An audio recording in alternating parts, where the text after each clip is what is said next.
Andor's episode 4, 5, and 6 all centered on a planet, that being Ghorman, and based on how the plot is progressing, it seems that Ghorman is going to be a big flashpoint moving forward, at least for the next few episodes. And while I think most of us enjoyed episode 4, 5, and 6, there is one little detail I think most people missed that makes these 3 episodes even better than we think. In episode 4, when we first arrive on Ghorman, we find Syril at home getting ready for his work, and it soon becomes pretty obvious that he is aware the rebels are watching, scoping him out.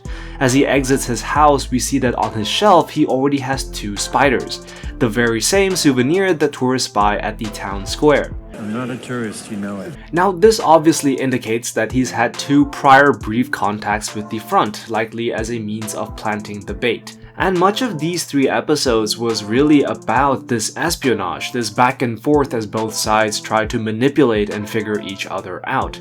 And the show presents this entanglement through the visual imagery of the Ghorman spider.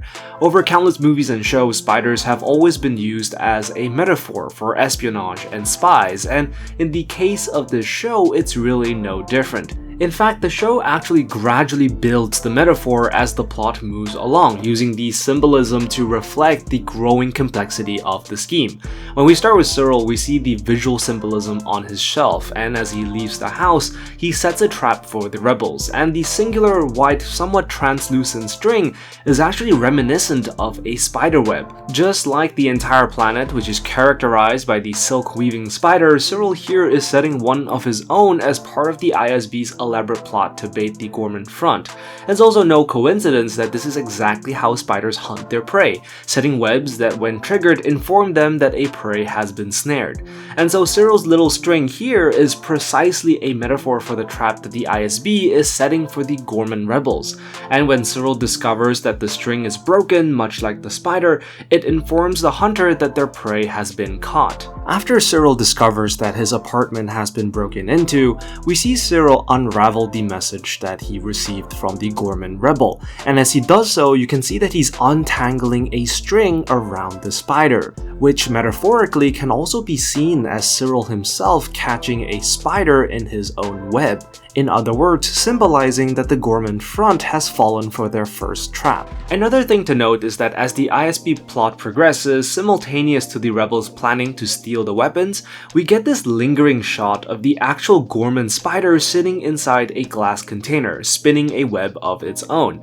Compared to the previous visual representation, this one here is significantly far more complex than the single string from earlier. Much like the increasingly complex nature of the plot, the web being spun by the spider here has also grown accordingly. And as we know, at this point in the plot, the ISB has intentionally fed the Ghorman specific information and incentives to encourage them to do something rash, something that would allow the Empire to move in hard on the planet. And so the spider's web here signals to the audience that the plot is thickening as the show develops. Another point to note is that throughout these episodes, we see the Ghorman rebels giving out little toy spiders, but unlike the ISB, they don't initially spin a web of their own. Visually, we only see Syril, a representative of the ISB, metaphorically spin the web. However, by episode 5, we finally see a web being spun located in the fabric store owned by the rebels. In other words, as the plot progresses, the rebels themselves have also begun to plot. But here's another added layer of detail. Unlike the instance we see with Syril, the spider that spins this web is inside a glass container, metaphorically suggesting that like the Ghorman spider that the inhabitants of this planet use to spin their webs for their own commercial ends, the Ghorman front is now made to spin a web of their own, not knowing that it is the ISB manipulating them to do it. There is a very interesting parallel that's being drawn here between the Ghorman rebels and the Gorlectopods. Just as the Ghorman spider spins its own web as part of its own natural behavior, the ISB now invites the rebels to do the same, unbeknownst that both have been manipulated by the other to think that they are doing this on their own accord. And so it's a very clever way of visually representing the complexity of the plot, both in terms of its growing intricacy as well as its deeper illustration for its manipulation going on. What's great about these episodes is that the symbolism and visual imagery that is constructed is so seamless. integrating itself into the world building. Ever since we were introduced to the planet Ghorman, the show has already been feeding us this very same imagery. Flashback to the first episode where we see Krennic introducing Ghorman and the subsequent Imperial scheme, the whole show has been pointing towards this direction of layered manipulation through its use of spider imagery. But what is perhaps the best part about all of this is that the show doesn't just use it simply as a means to represent the increasing complexity of the plot, but also as a means to show who is manipulating who. As a matter of fact, this visual metaphor can be further extended if you zoom out. Considering that the entire Ghorman planet is characterized by the importance of the spider and its web, you can also see the planet in its entirety as a spider's nest, a tangle of webs that is ready to ensnare and trap the rebels like flies getting caught. And moving on from this, I think what we're going to see is that the web being spun will grow further in complexity as this game of manipulation continues. It is also worth pointing out that Cassian had already previously hinted that he suspected that the Ghormans were being manipulated by the Empire, especially by feeding false intelligence. Which means that it's also possible that the rebels might eventually find out and turn the tables on the ISB. In other words, this spider's web that is symbolically the planet Ghorman may inadvertently be a trap for the Empire instead of the other way around.